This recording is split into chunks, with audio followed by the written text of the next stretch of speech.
Public and private universities are facing a serious financial crisis, with the majority closing down campuses as others announce austerity measures. The University of Nairobi has confirmed that it is no longer hiring new lecturers as part of its austerity measures. Policy experts argue that the universities are to blame for not finding alternative means of funding, as Seth Olale reports.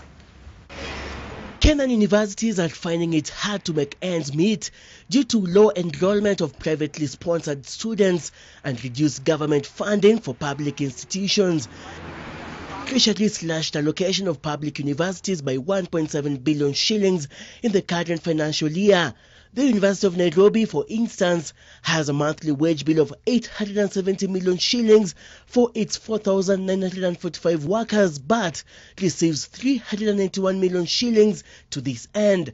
This leaves the university with a deficit of 500 million shillings, which it has to source elsewhere. Our revenue has reduced, particularly from Module 2, which was our main internal revenue earner.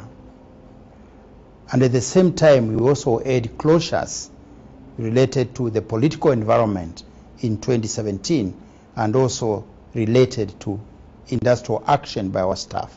With the low enrollment, coupled with the fact that our universities over the years have not innovated in terms of looking out for alternative sources of funding. With the reduced government funding, universities depend on tuition fees paid by students. Admission of public universities of students who scored C+ and above over the past 2 years has significantly reduced the pool of learners available for private programs, popularly parallel.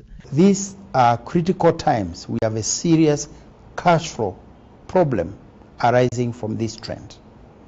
And therefore, it is necessary for the university to provide direction to supplement what we are getting from the government, even as we dialogue to see what else we can be able to get from the government.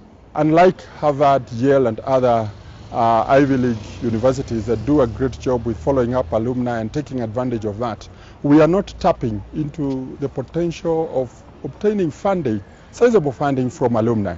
We are also performing dismally in terms of looking out for funds through research. The University of Nairobi has halted the hiring of lecturers and support staff, reduced the number of critical staff working beyond retirement age, and placed half of its workers on contracts. Students, who are the largest contributors to revenue for higher learning institutions in the country, hope that the current situation won't affect the quality of education they are receiving, but if anything, improve on their performances. Seth Olale, NTV, at the University of Nairobi.